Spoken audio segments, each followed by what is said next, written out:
September 28. The village of Colomoncagua is still as beautiful as ever. I love walking along the cobblestone streets and having time to talk with people. Life isn't as rushed here as it is back home. It's great to be back. Seems like everywhere I turn, I bump into someone else I want to talk with. I barely got here and already my cheeks hurt from smiling so much. I am so happy to see my friends again. During my time in Honduras, I lived and worked with a Honduran Mennonite family, Juan Jose and Betty Chinchilla. I learned to love beans, like my neighbors, Juan Jose and Betty. I ate beans 2 and sometimes 3 times a day. Not just any bean, but the Honduran red bean, the best bean. After being gone for a year, I was really looking forward to spending time with friends and eating lots of beans.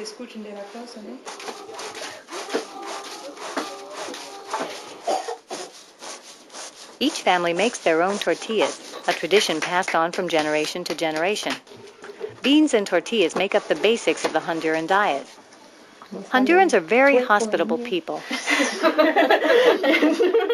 I was inspired by the Honduran Mennonite family I lived next to because they were so willing to find something to share, and they did share freely. But this time, something was wrong. There were no beans.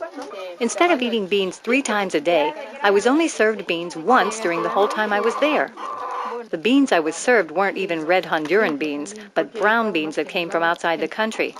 And one of the strange things about that was that the people cooking the beans didn't even complain like they would have the year before. They were just delighted that they had any beans at all. September 29. I started asking people, well, where are the beans? It was just so strange to be in their homes and not to be served beans.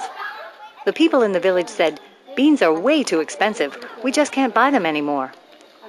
Honduras used to have price controls that made basic grains such as beans and corn affordable to people in the country and to poor people in urban areas. Nelson Garcia, the regional director of the Mennonite Social Action Commission, told me the economic situation for the small farmer has been getting worse during the past 3 to 4 years. In the past, the small farmer could raise enough basic grains such as corn and beans to last a year. Now, thanks to high inflation, that same yield lasts only 4 months. The lifting of price controls means the small corn and bean farmers have to pay up to 4 times as much as they did just several years ago.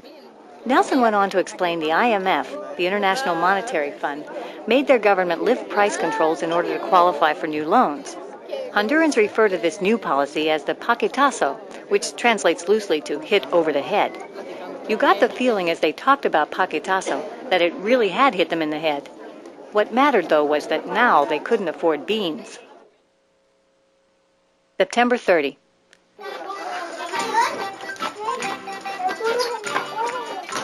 I knew how much my friends liked eating beans, so I decided to buy some as a special gift.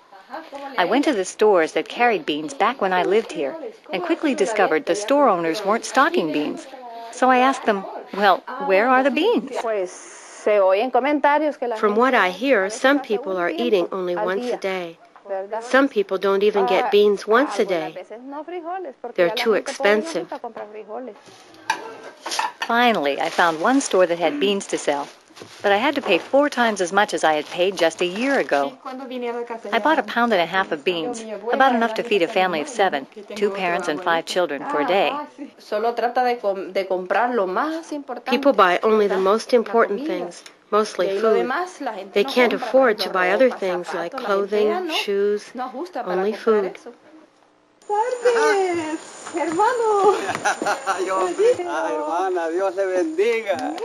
I decided to visit with a family I knew in the country who grew their own corn and beans. I knew they were very good farmers and very thrifty. They always saved as much as they could from one harvest to the next to feed their family and the people who stopped by. I was sure they would have beans. When I got to their house, I asked them about the bean harvest, and to my surprise, they said it had been a good one. I visited families in the rural areas that did not have beans to serve, and so I asked them, if the harvest was good, well, where are the beans? This past year was an awful year. because costs were excessive. There were people who went days without food. There was hunger and no work, no money, nothing to eat. So people have suffered a lot here. Benedicto told me about how that year when they went to plant, they bought their seeds as usual. There are lots of insects, so they always buy insecticides, and of course fertilizers because the soil has never been that great to begin with. These things are imported into the country. Of course, like most farmers in the world, they had to buy those things on credit. But that year it took more money to buy the same amount of seed and insecticide and fertilizer because the Honduran currency, called lempira, had been devalued. So they had to put a lot more money into the initial investment for planting right up front.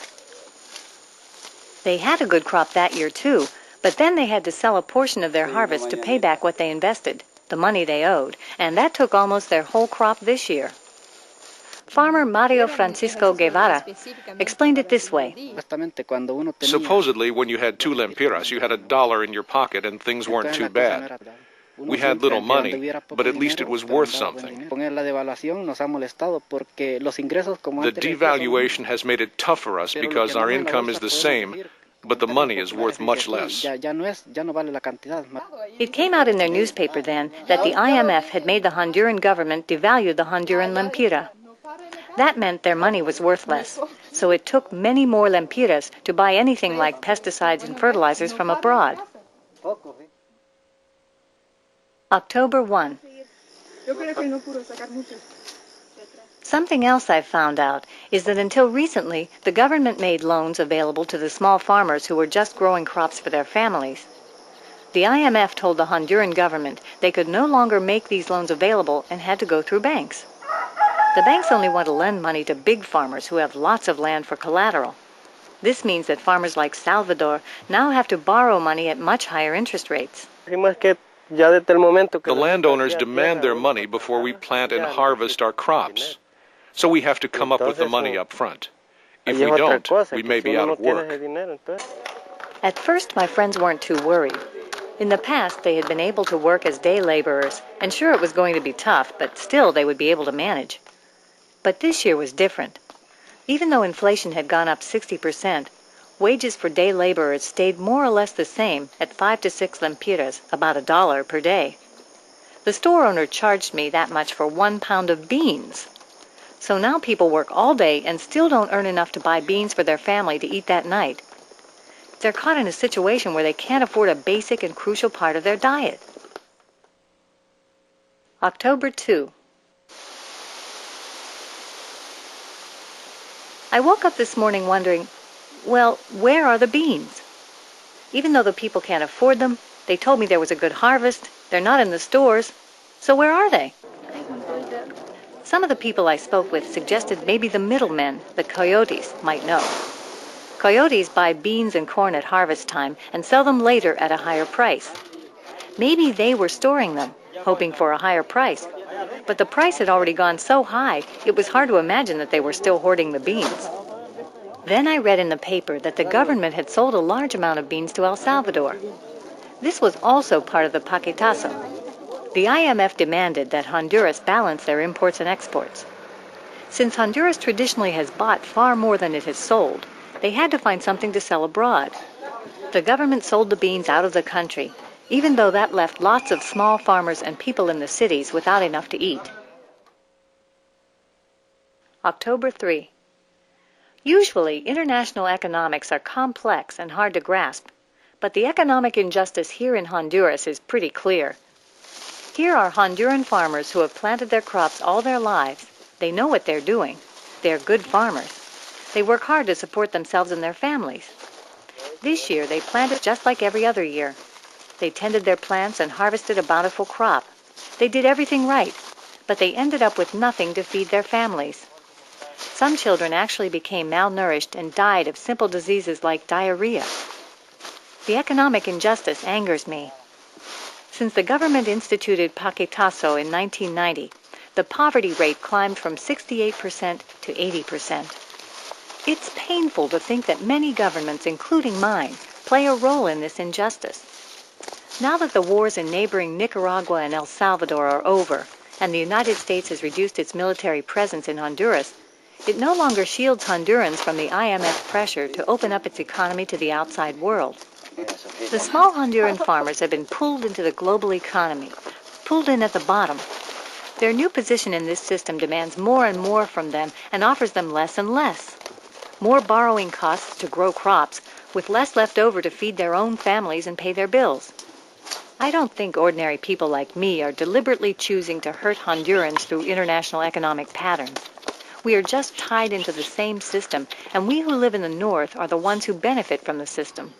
Well, take bananas, for example. Only 14 cents of each dollar paid for bananas stays in Honduras, and a good portion of those 14 cents go to those who handle the bananas and to the companies who own the plantations. The little bit at the bottom goes to the people who actually do the work. When we buy those bananas, we know that the people who raised that food did not get a fair wage. I'm discovering that sharing financial resources with Hondurans has less to do with charity and everything to do with justice. We can choose justice. We can choose to send back some of the money that we're saving when we buy inexpensive produce to enable people in countries like Honduras to make choices in their own lives.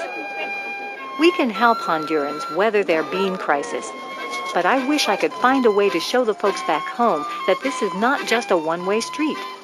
Hondurans have taught me a lot about being a Christian by their resilience and their ability to share generously, even when they have so little.